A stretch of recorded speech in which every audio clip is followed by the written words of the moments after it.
공식적인 내용은 아니지만 GTX 1060과 동급 내지 GTX 1660과 동급에 가까운 성능을 보여주는 것으로 이야기되고 있습니다. 또한 비공식적인 루트를 통해서 들려온 이야기에 따르면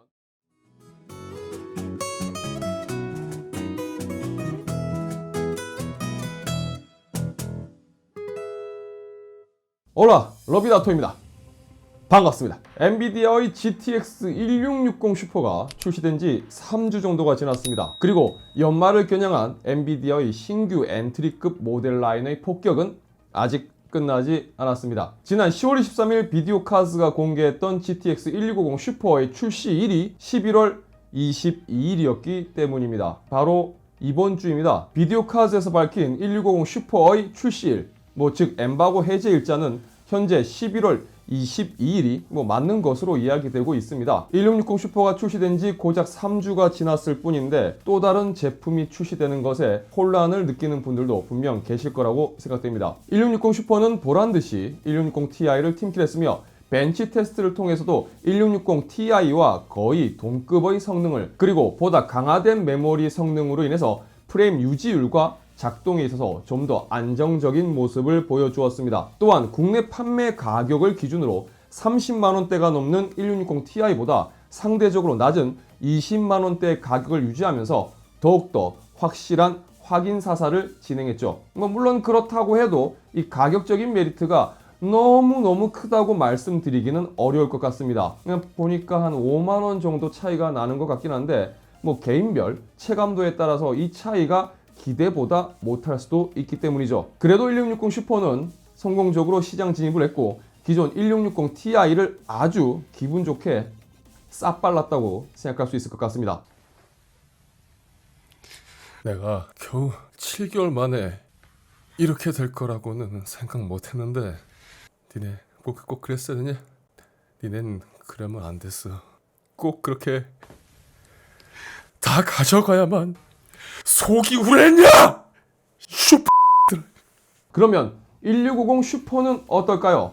우선 기존 GTX 1650이 GDDR5였던 반면에 GDDR6로 바뀌고 메모리 클럭 스피드 역시 12000MHz로 올라간 것으로 알려져 있습니다. 이 메모리 대역폭 역시 기존 GTX 1660과 동일한 대역폭으로 향상되었고요. 현재 거론되고 있는 스펙 사양만 놓고 본다면 기존 GTX 1650보다 전체적으로 향상된 성능에 GTX 1660보다는 일부 스펙 부분에서 약간 뒤처지는 것으로 보고되고 있습니다. 하지만 일각에서 들려오는 내용을 정리를 해드리자면요.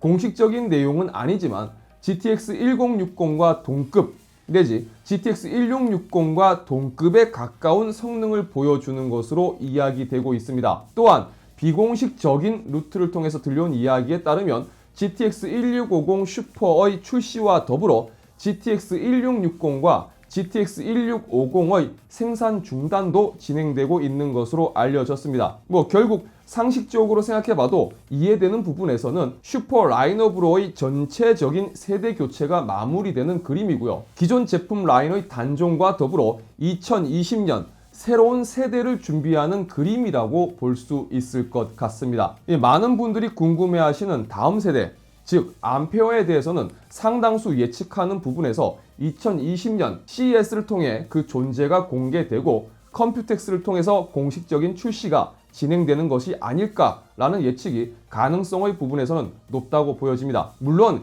여기서 변수가 있다면 바로 AMD의 나비일 겁니다. 해외 커뮤니티 등을 통해 거론되고 있는 엔비디아 킬러라는 별칭이 사실화될지는 지켜봐야 되겠지만 하이엔드 라인이 사실상 엔비디아의 독주인 것을 감안해 본다면 어지간히 임팩트를 가져오지 못한다면 그냥 묻혀버릴 가능성도 충분히 있다고 보여집니다. 제 개인적인 생각은 접어두고서라도 최근 여러 커뮤니티를 통해 나오고 있는 RX 5700XT 관련 다양한 이슈를 보더라도 AMD의 그래픽 시장 진출이 리사수의 의욕만큼 따라주지 못하는 것은 아닌가라고 생각을 해보게 됩니다. 2020년은 게임 시장에서 이 레이트레이싱이 본격적으로 자리잡게 되는 한 해가 될 것으로 보입니다. 2019년은 익숙하지 않았던 이 레이트레이싱이라는 기술적 개념을 자리잡게 만드는 한 해였다면 2020년은 다양한 레이트레이싱 지원 게임들의 출시와 더불어 게임 엔진과 레이트레이싱의 접목과 최적화가 이루어지는 시기라고 볼 수 있습니다. 그와 더불어 AMD도 레이트레이싱을 지원할 것이라고 밝혔지만 게임 엔진에서 소프트웨어적으로 지원하는 이 레이트레이싱의 가능성이 높아 보이고요. 결국 별도의 레이트레이싱을 처리할 프로세서가 탑재되어야 하는데 현재 출시된 제품이 아닌 향후 출시될 제품에서 해당 코어가 탑재될 가능성을 높게 점치고 있는 상황입니다. 2020년 연말에 출시될 것으로 보이는 플레이스테이션 5와 엑스박스 스칼렛 등 차세 콘솔에서도 레이트레이싱을 지원할 것으로 예상되고 있으며 두 콘솔 모두 메인 프로세서를 AMD에서 공급받는 만큼 결국 AMD에서도 어떤 식으로든 이 레이트레이싱을 전담 처리하기 위한 하드웨어의 탑재는 피할 수 없는 숙명으로 보여집니다. 다만 이 모든 상황을 놓고 봤을 때 이미 다음 세대를 준비하고 있는 엔비디아와 결국 계속 쫓아가야만 하는 AMD의 현 상황이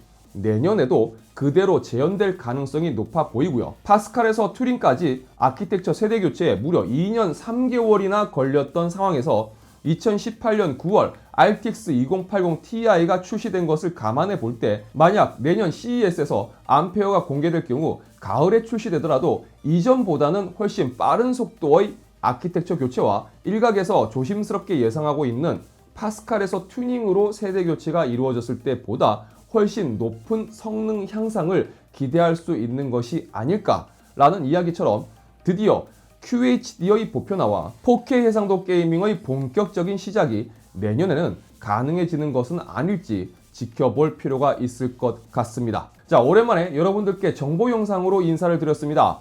앞으로도 좀 더 다양한 이야기를 전해드릴 수 있도록 노력하겠습니다. 러브 IT 아토는 다양한 IT 정보와 테크 소식 그리고 제품 정보를 전달합니다. 영상이 유익하시다면 좋아요와 구독 그리고 알람 설정 부탁드리겠습니다. 저는 다음 영상에서 다시 인사드리도록 하겠습니다. 시청해주셔서 감사합니다. 지금까지 아토였습니다. 안녕.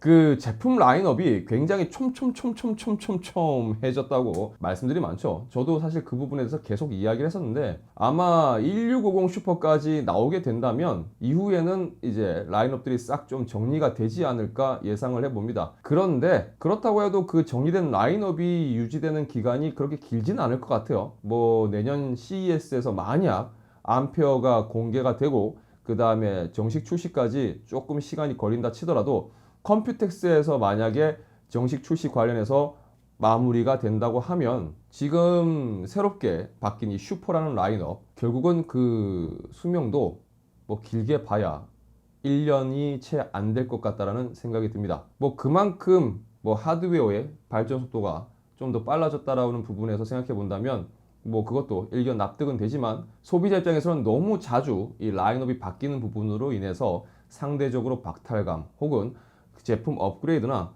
구매 시점을 잡는데 많이 혼란스러운 부분은 조금 단점이라고 생각됩니다. 그래도 또 한편으로는 이 새로 나오는 제품 라인업들이 또 얼마나 높은 성능을 보여줄지에 대한 기대감 이건 또 어쩔 수 없는 거겠죠.